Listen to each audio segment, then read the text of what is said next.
produced in the U.S., so they're good. No tariff.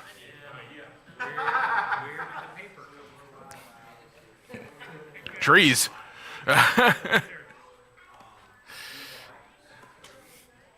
Gods.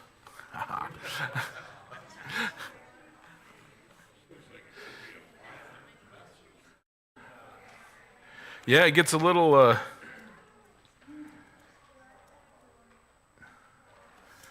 violent this time.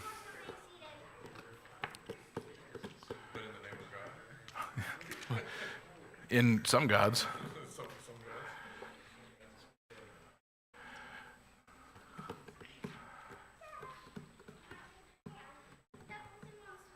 Mm-hmm.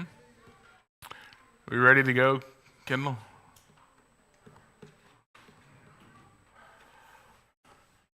All right. Thank you, everybody, for coming back for part 5. You only have to suffer through 3 more of these. Yeah. You and me both, brother. So last time we talked a little bit about Gregory the Great and the changes that he started in the Roman Catholic Church, which is the church that we're pretty much focusing on, because that's where we trace our roots back to, is through the Protestants and such. We're not focusing very much on the the Eastern Orthodox religions. But anyway, so the Roman Catholic Church, and we were talking a little bit about Gregory the Great. We talked about indulgences and purgatory and how he started to shape those doctrines, as well as the Eucharist and how the Eucharist differs from the Lord's Supper in what it means and such. So that's where we left off. Now we're going to jump ahead a fair amount through some history. Keep in mind that during all this time, Europe's in turmoil. I mean, nature abhors a vacuum, as they say, and with the fall of Rome, the empire, there's now a power vacuum that is there, and we've had several Germanic tribes, including the Lombards. We talked about them and how they played a role in helping Gregory come to power and start to get political influence and the such. So all these Germanic peoples are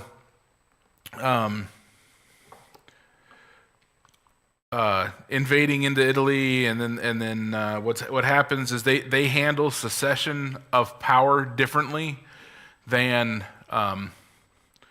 the Romans did. The Romans, I mean, you had one person that took over, whereas the Germanic peoples tended to handle it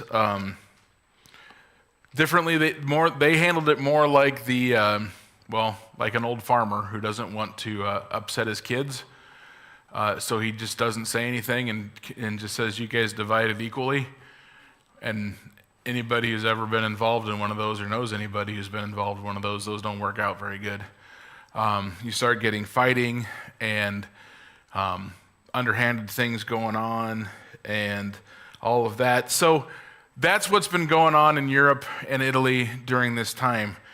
So people are starting to long for the centralized power again. They want, it's better to be controlled by somebody and have some safety, in their opinion, than to have the freedom that they're currently experiencing, but it's a very limited freedom, because you never know when there's going to be an invading tribe coming in or something along those ways. So they're starting to look for that central ruler to come in and make life better for them again. We talked, I think, back when Pastor was going through the New Testament books, we talked about one of the great things that allowed the spread of the gospel was the Roman Empire and the Greek Empire prior to that. Without Alexander the Great, we don't have Koine Greek being the language of business, basically.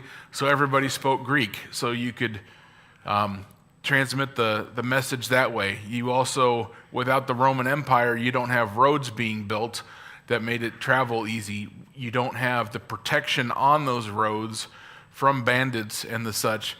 So while a central power definitely has its downside, there are also certain benefits that come from it. So people are starting to long for that again, the good old days. Meanwhile, in the rest of the world, we've got Muhammad. Now, who knows who Muhammad is? The first one.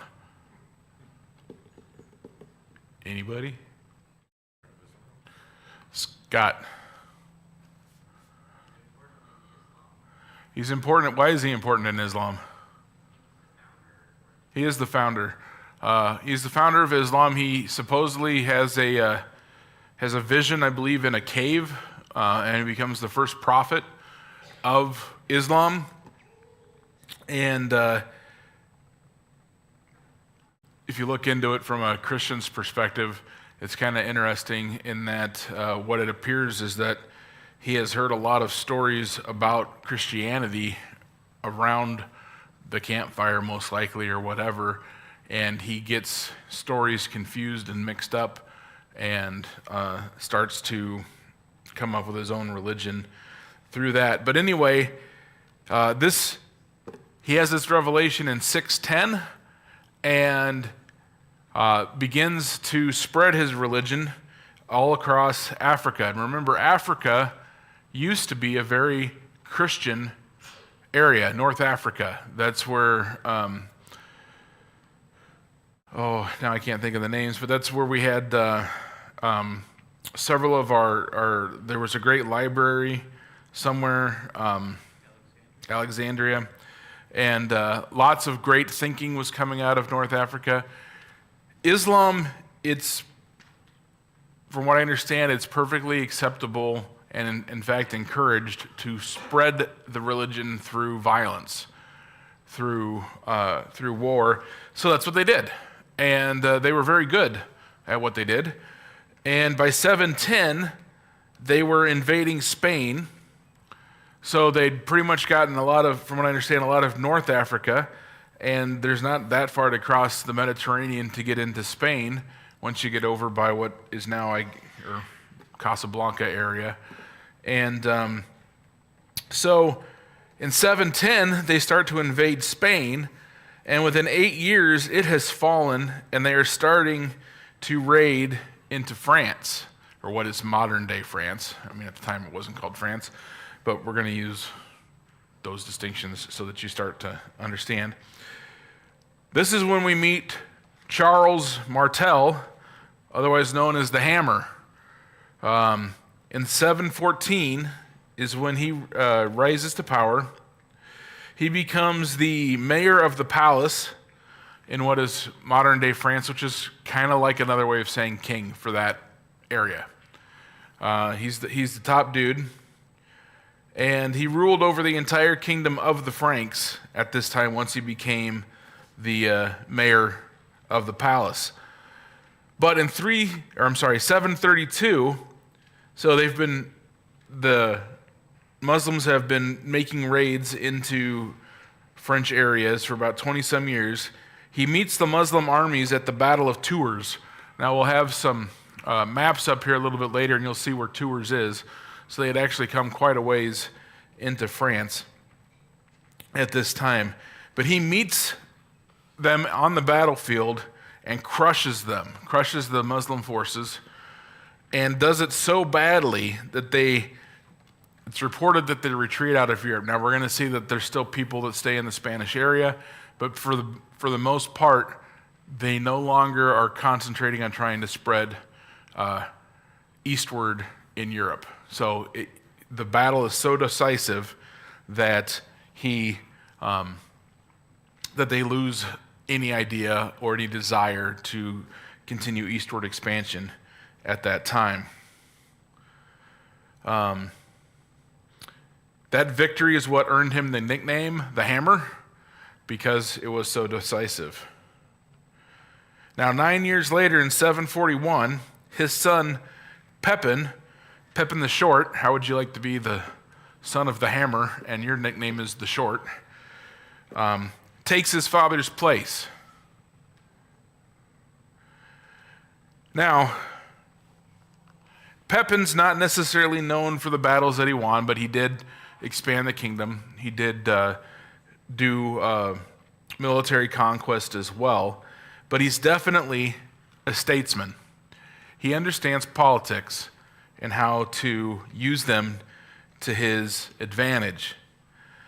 So if I understand correctly, Pepin believed that the one with the power should be recognized as God's chosen to have the power. So he's thinking, I'm the one with the power.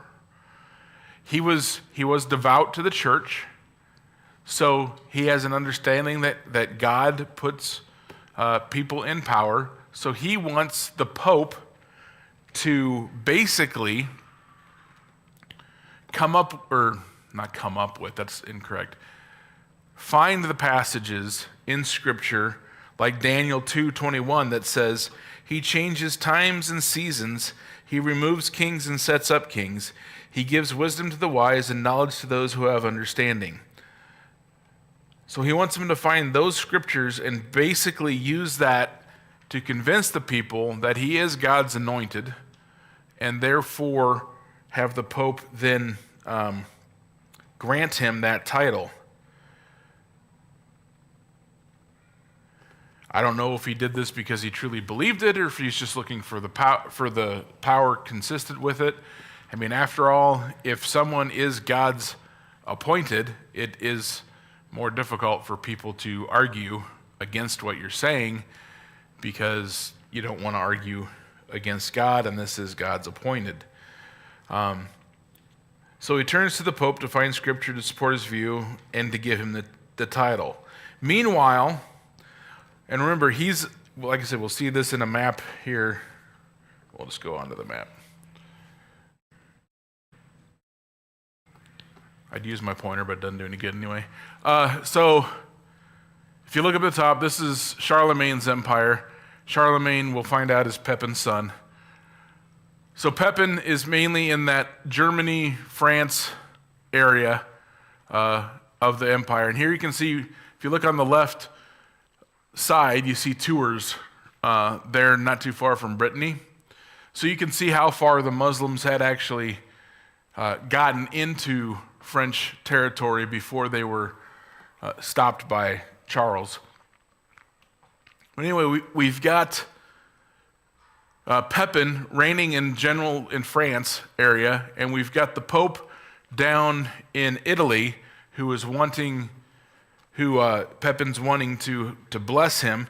There happens to be a rather large geographic barrier between the two. Does anybody know what they are? Scott. There's some big mountains called the Alps between there. So it's not like they're neighbors and it's going to be super easy for this to happen. But what happens is those pesky Lombards are back, and they are putting pressure on Rome again.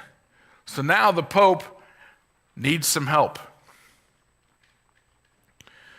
They need a defender, and following correct political protocol, they are part of an empire, Rome is. So who should be the one sending them aid? Does anybody remember?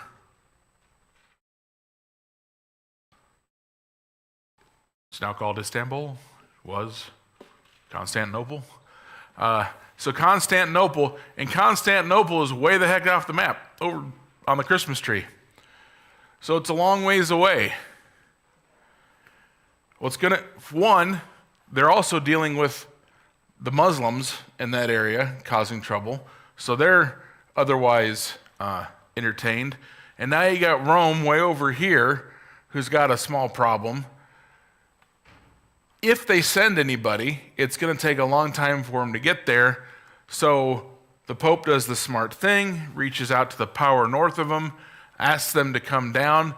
They are, like I said, devout followers of the Roman Catholic faith. Pepin is, anyway. So Pepin comes down, bails out Rome, and the Pope then gives him the title of God's appointed. So that's in 751.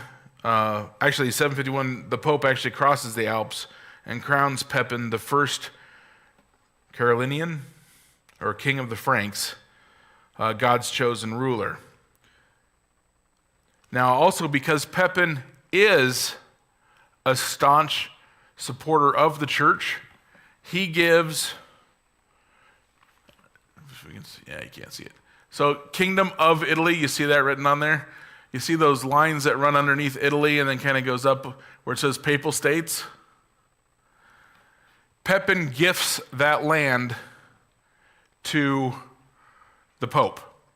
And now the Pope rules over the Papal States, and it's its own independent country, and is until, I think, 1808 or something like that, when it finally gets annexed into into Italy. And you can see it divides Italy in half as well. So I think it's kind of funny that Pepin gives land that he doesn't own to the Pope. But anyway, he does. And it exists, like I said, for over 1,000 years before it is annexed back into Italy.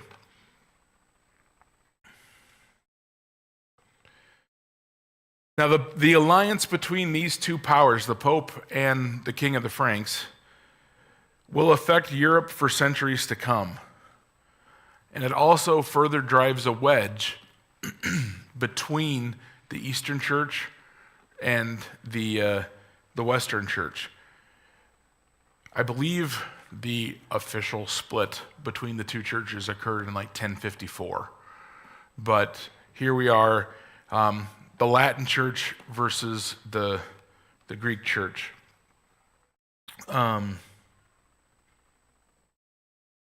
Plus, Rome is no longer dependent solely on Constantinople for protection. Now, in 768, Pepin's son Charles becomes the second Carolingian. He is also a very firm supporter of the Roman Catholic Church. He has 3 goals when he ascends to power. He wants to gain enough military power to crush his enemies. He wants enough religious power to direct his people's souls, hopefully in the right direction.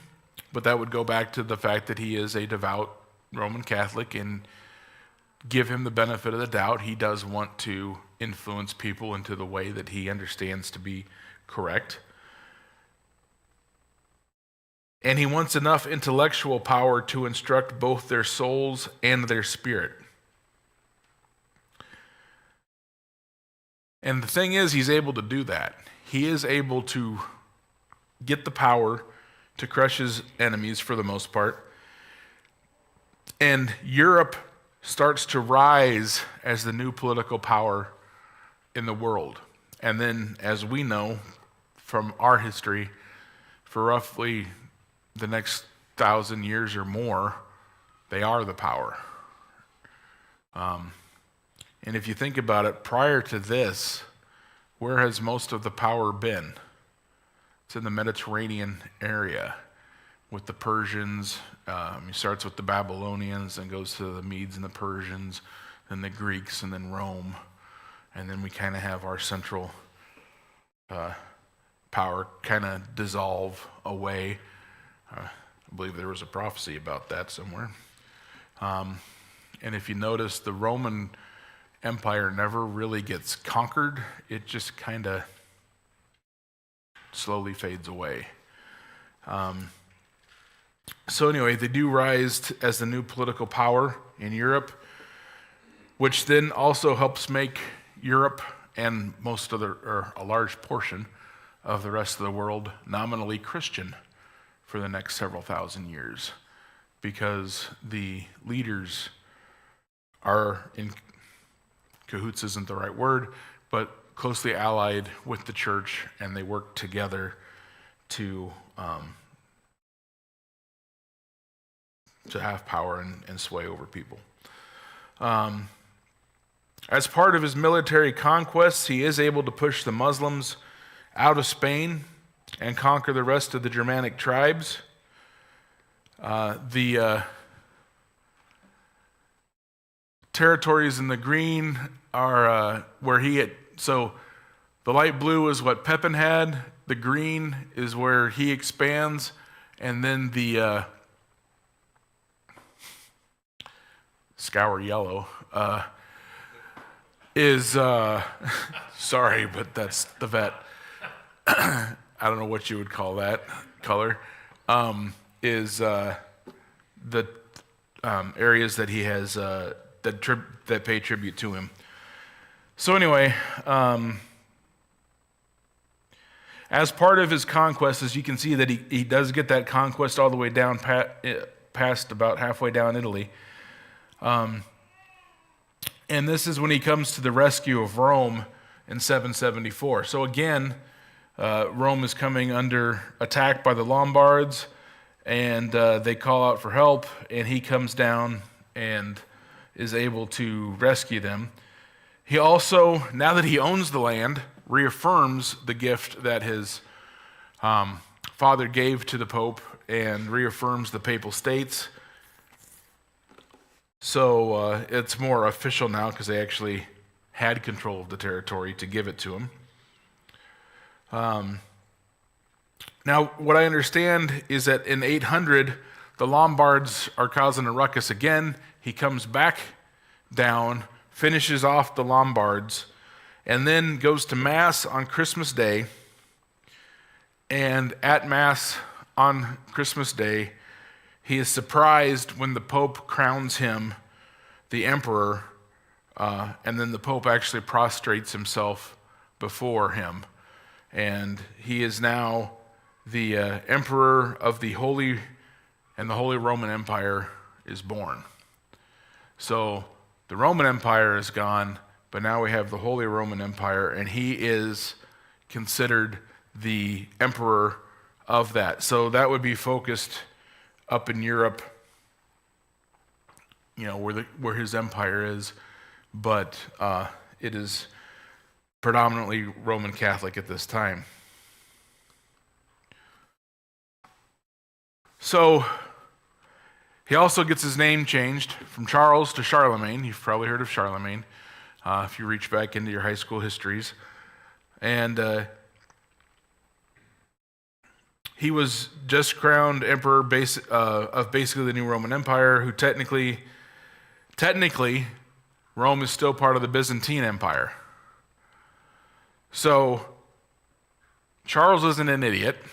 His dad was Pepin after all, and Pepin knew something about politics.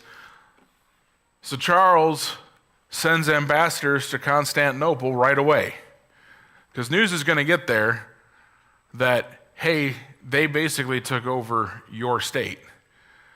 And he's got an empire, but Byzantine's bigger, and he's a big enough threat compared to the Lombards that he's probably going to get the attention of Constantinople.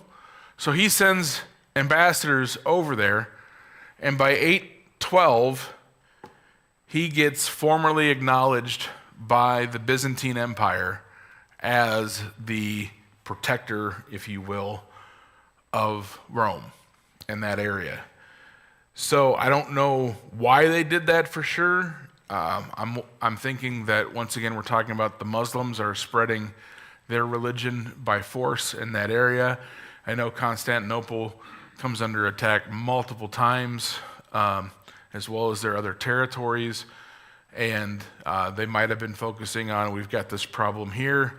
Here's a guy who is at least going to pay us lip service, and let's go ahead and let him worry about that part of the empire.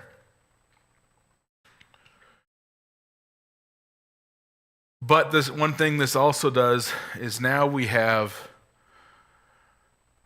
the Pope and the Emperor of the Holy Roman Empire set up to butt heads, because we have the spiritual power and we have the secular power.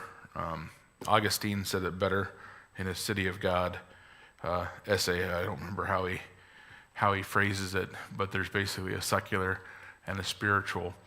And we're going to have both of them fighting for who's more powerful going forward.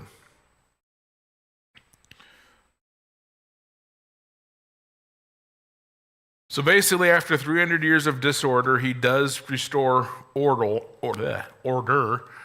to the kingdom. But he is very brutal in his conquest and in his rule. But he is consistent.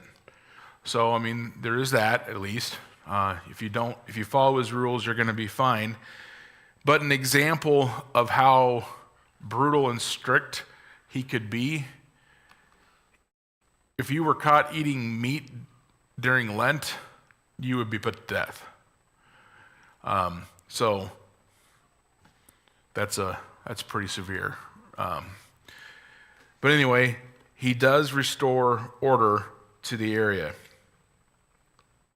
He definitely has a fervor for the church, and everything that he conquers, he converts to Roman Catholicism.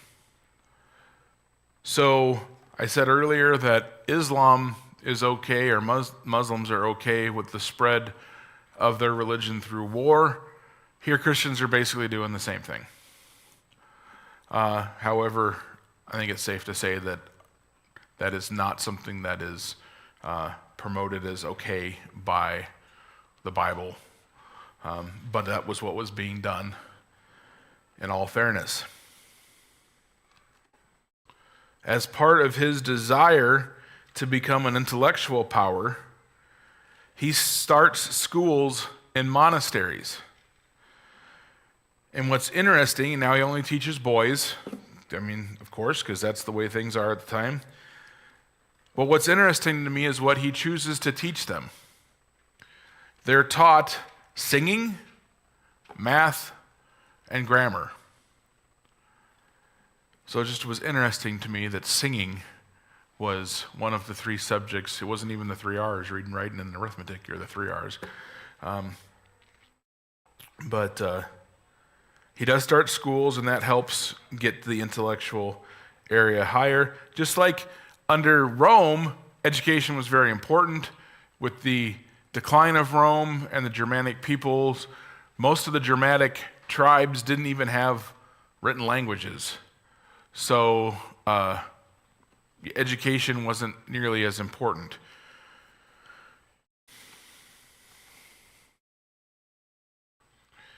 When he was crowned, the Holy Roman Empire was created, and it continued until it was terminated by another Frenchman named Napoleon in 1806, when he dissolves the Holy Roman Empire.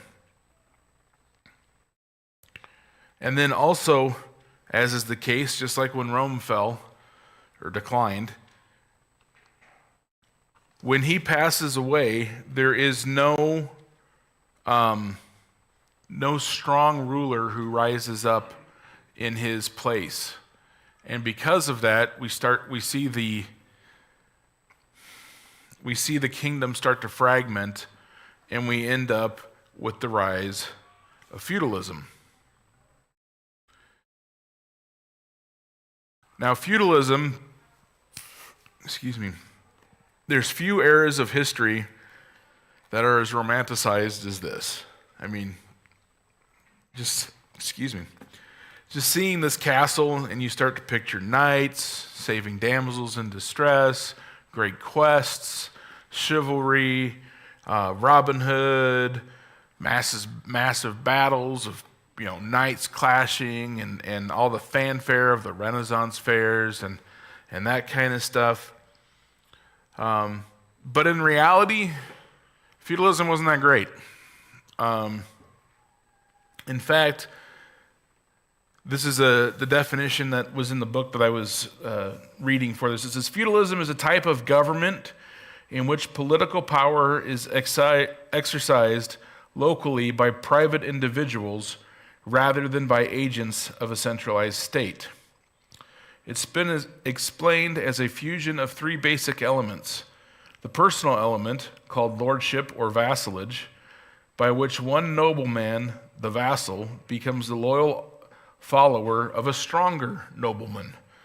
So the bigger guy, the smaller guy swears allegiance to the bigger guy, who then turns around and swears allegiance to a bigger guy, and so on and so forth. But for the most part, you are left to rule the people, the lowest people, the peasants, under your best desires, I guess.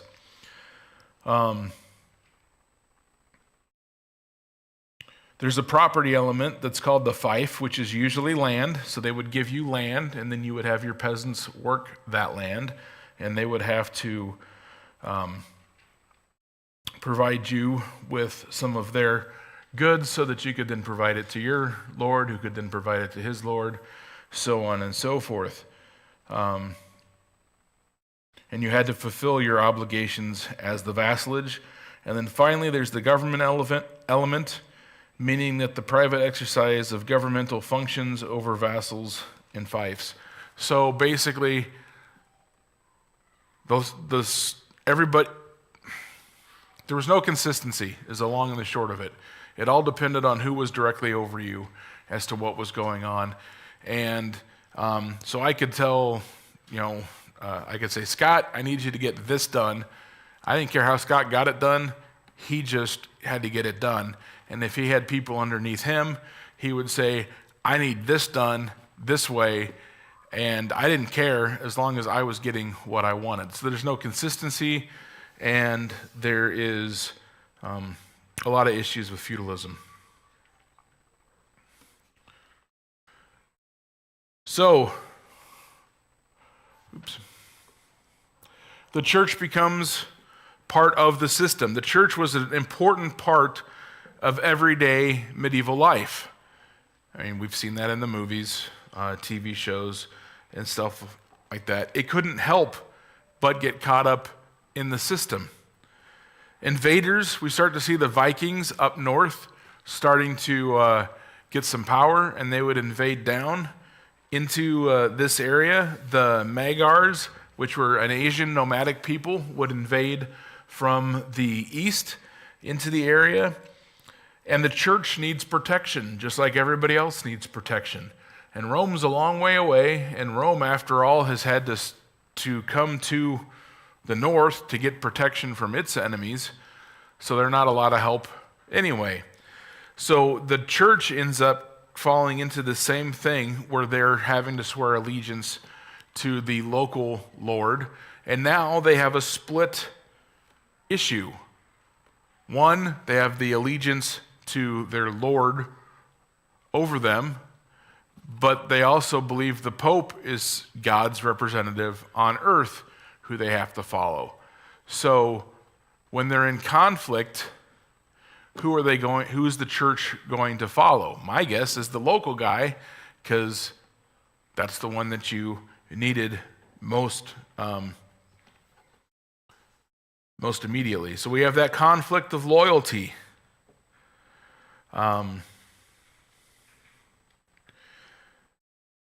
Plus, the Pope in power the Pope's power starts to decrease. What happens under this system is that basically the position of Pope goes to whichever Italian nobleman wants to pay the most money, and he then gets self-appointed as Pope and doesn't really care. Just wants the prestige, and so there's a string of bad popes that aren't doing anything for anyone. Now, that's not to say that the church didn't try to have an effect. It did try to have an effect. It tried to have a good effect. They tried to influence the lords as much as they could to be kind, to follow Christian doctrine and the such. They tried to get Christian virtues into the Knights Code, the Chivalry Code, and they were able to do that. They even tried to put limits on when wars could be fought. That one didn't go over so well, but there were one you had to give up war for Lent, so there was no war to be fought during Lent. And another one proposed that wars only be fought from Monday to Wednesday, and that after that there was a break until the next Monday, and then you could start your war again. So they tried, just not very successfully, to play these things out. Now, I don't know if you've heard this. I've heard people will blame the church for the Dark Ages, which is a lot of the medieval history. And they'll say it had to be the church because you look at Islamic culture is flourishing during this time. You look and Chinese culture is flourishing at this time. The only culture that's really not flourishing is Europe's at this time. And what's different? Well, Europe is under the Christian church. Muslims are under Islam. We've got Buddha or whatever in China. I don't know what the predominant religion was there, but it was not Christianity. So they blame the church for putting restrictions on people, and because the church is anti-science and the church is anti-this, which is all false.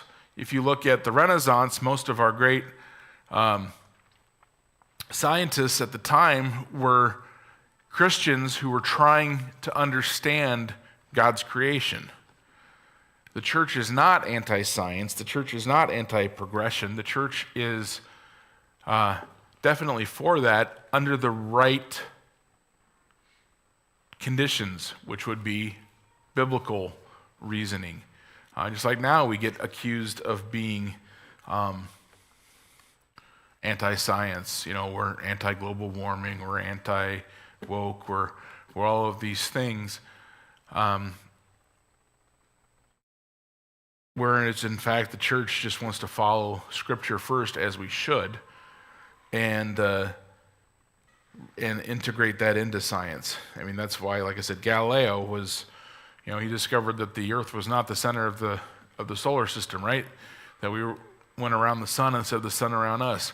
And yeah, the church at the time wasn't a fan of it, but at the same time, he was a Christian. He was trying to understand God's creation.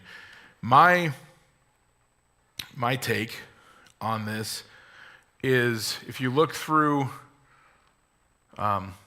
history and where certain crops were grown and the such, during the dark ages, the average temperature in the European area decreased. Well, decreased temperatures equals decreased growing seasons. Decreased growing seasons equals decreased food. And decreased food leads to starvation. Starvation leads to disease.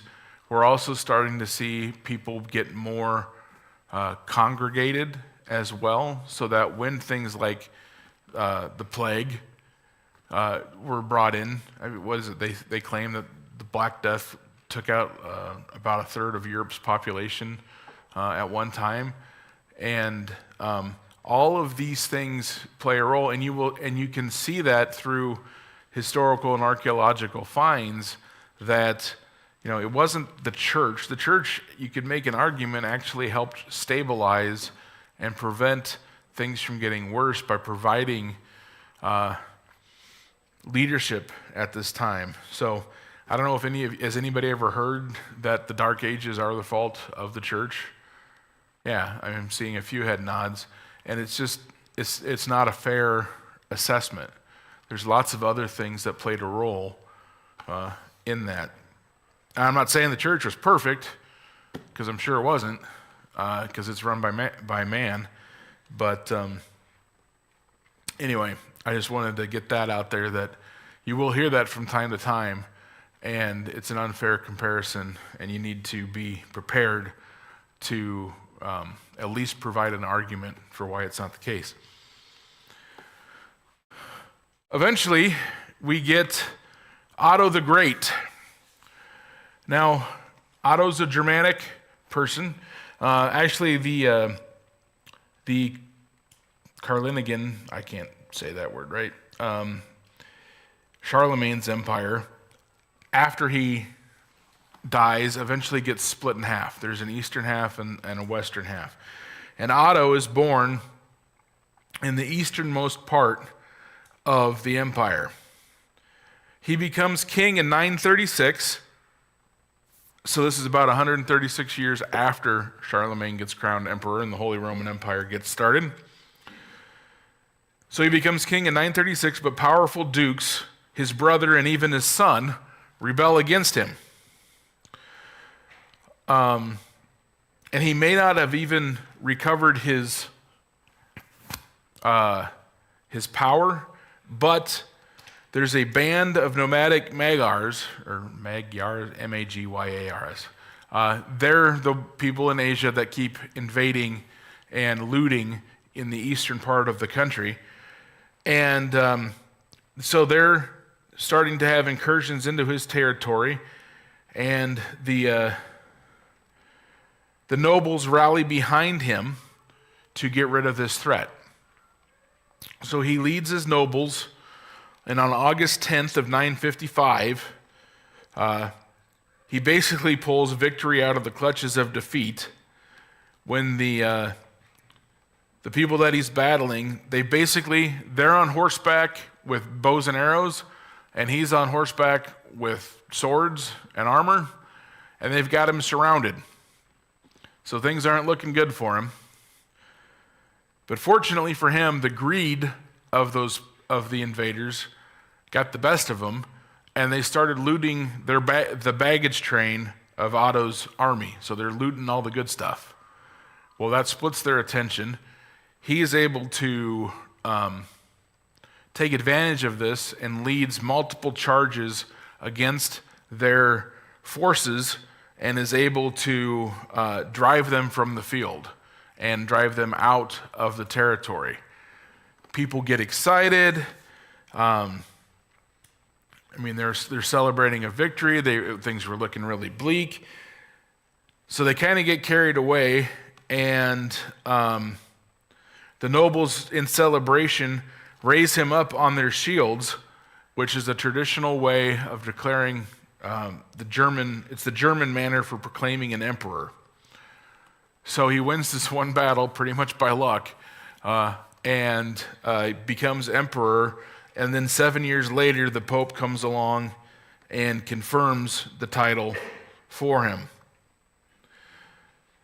And it's believed that the Pope does this because, remember, he's one of the Italian nobles that basically bought his position, and now there's other Italian nobles that want his position, so he wants protection from them. Otto's the biggest dog in the fight, so he allies himself with Otto.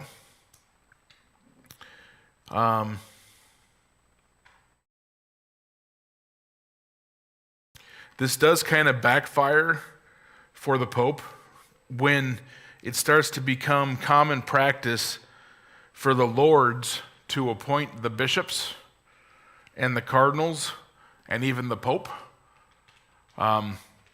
especially in Germany, which we're going to see plays a role when we get into the... Germany has a lot of issues.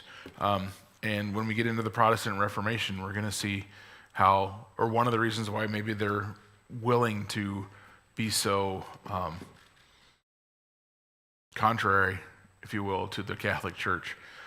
So now that Otto has saved Rome, or saved the Pope, he starts to appoint his bishops and his cardinals, because once again, we've got the secular and we've got the spiritual, and if I can appoint you and you're going to do what I ask you to, then I've kind of got control of both the spiritual and the secular power. So it's just crazy how politics plays a role in everything that we're going on. So tensions with the church start to build. But not to be outdone, the church strikes back. The church resents this. understandably, because it's cutting into their power, and they want to have their power. In fact, they want more power than the seculars. So it starts with a Benedictine order of Cluny in Burgundy. Benedictine monks, we didn't talk about monks and the such, but we've talked a little bit about them in that they did the self-deprivation. They would be apart in monasteries and were there for worshiping. And this Benedictine order, which means they followed Benedictine, I can't remember what his full name was. But anyway, it's a specific order of monks. And they start to call for celibacy of the clerics. So this is where we start to see the celibacy of priests first starting to enter into the conversation. So they're calling for celibacy, and they're calling for the abolition of what they're calling simony.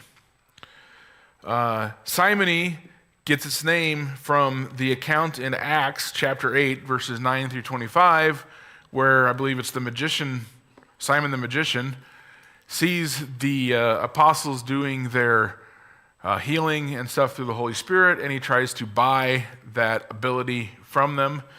So using money to get influence and to buy positions is something that they're against, which once again, this is in the late 900s, early thousands.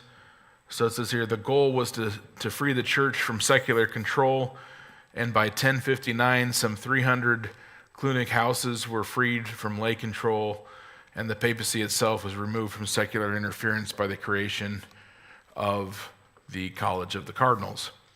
So this is in 1059. The Reformation starts in,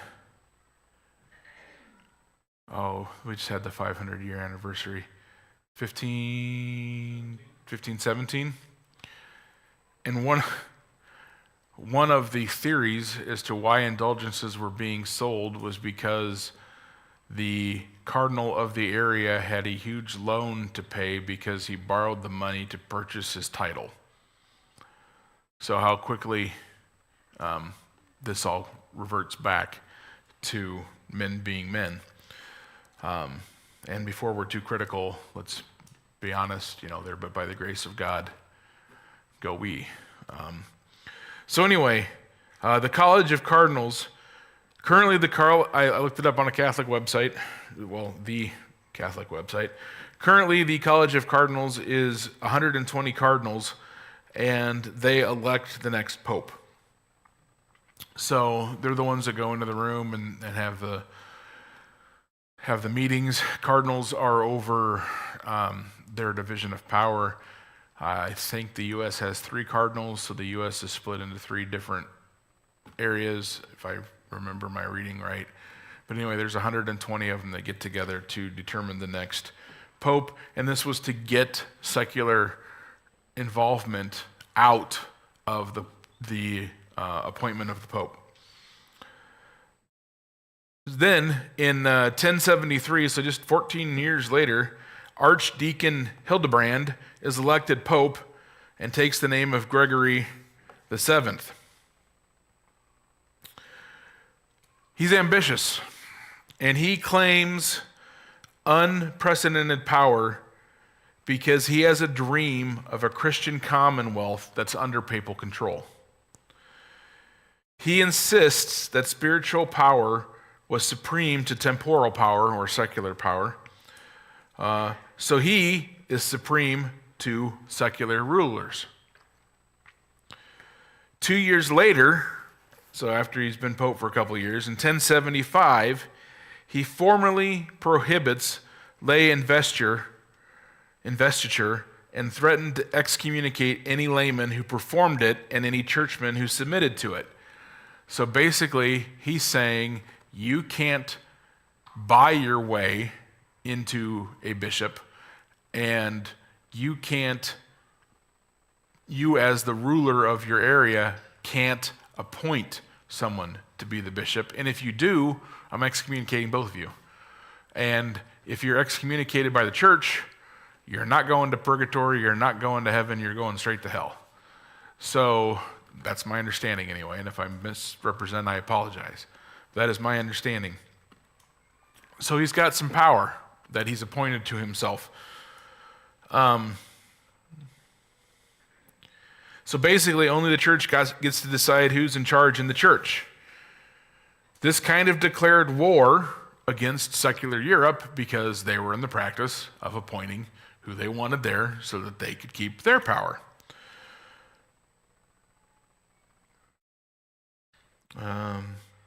So this comes to a head when King Henry IV of Germany appointed his choice to the Archbishop of Milan. He is accused of simony and lay investiture by the Pope, and he's summoned to Rome to explain himself. So, let's hear a little bit about Henry. Henry's not a guy to back down. He was born in 1050, becomes the king of Germany when he's 6. At 12, he's kidnapped by the Archbishop of Cologne. I would have church issues if the Archbishop of the church kidnapped me. And the Archbishop then rules for 3 years before Henry is able to regain the throne at apparently 15. He is now 26, and instead of going to Rome, he says no. He conveys a synod of German bishops, and he declares that Gregory is a usurper and unfit to occupy the papacy, stating, "Wherever henceforth we renounce now and for the future all obedience unto thee." So he's pretty much just told Gregory to stick it wherever he wants to stick it. Gregory, not to be outdone, raises the stakes further and excommunicates Henry. So remember, now he's going to hell, and so are all his subjects because they've sworn allegiance to him. And he disposes him. So this does absolve his subjects from their oath of allegiance. So he now has no power and no vassals underneath him. Which is just words, as we all know. But what happens is the German nobles take this pretty hard, and they revolt against Henry, driving him to have to make peace with Gregory. So in January of 1077, he's 27 years old, he dresses as a person who's giving penance, and goes to the castle at Canossa in the mountains of Italy, where he knows Gregory to be. Gregory, and here's a picture of it, Gregory ignores him for 3 days while he stands at the door, basically in sackcloth and barefoot in the Alps in January, and begs for forgiveness. And Gregory just ignores it for 3 days. Finally, Gregory agrees to see him, and he loosed the chain of the anathema and at length received him into the lap of the Holy Mother Church.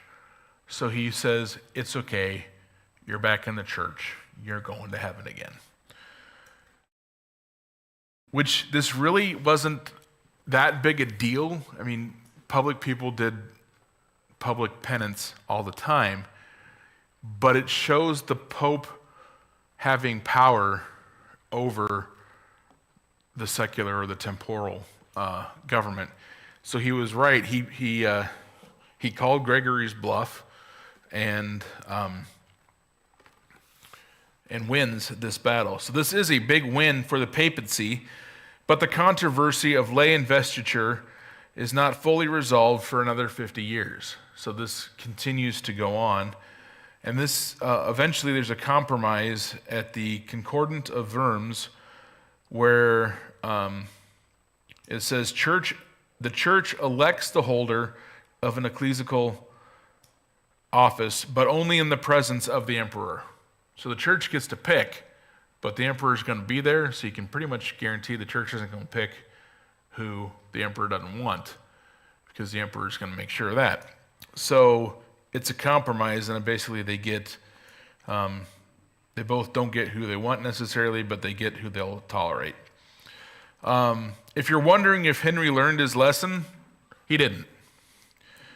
Let's see.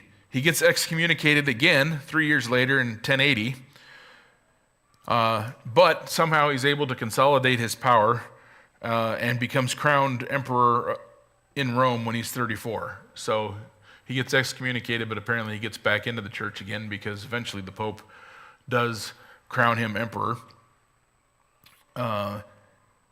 However, family strife continues to plague him in his later years, and his second son, Henry V, forces him to abdicate the throne in 1105, but he doesn't give up. He starts a campaign to get his throne back, but he passes away in August of 1106 at the age of 55 before he gets his king or his title back. So what we're seeing here is we're seeing how the forces, the papal forces have kind of risen to almost an unassailable level in their power. And we're going to start talking about the Reformation next week. And we're going to see how, just like with any human, power corrupts and they start to do whatever they want. And that, along with several other factors, come to play a role in the start of the Reformation. And what's interesting is Luther, when he nailed, well, speculation of course, but when he nailed those 95 Theses to the door of the Castle Church, and what was in the Castle Church? Anybody remember? Relics. Relics were in there, and everybody was going to be there on All Saints' Day to see the relics, because relics did what? They took time off your time in purgatory. Luther's not trying to start a new religion. He's not trying to split with the church. He's trying to reform the church. And as we will see, it doesn't go so well. Well, depends on how you look at it. The church doesn't get reformed. We get the Protestant movement, and those Germans, they stand firm, and we lead to what we have now. So, anybody have any questions over what we've covered today?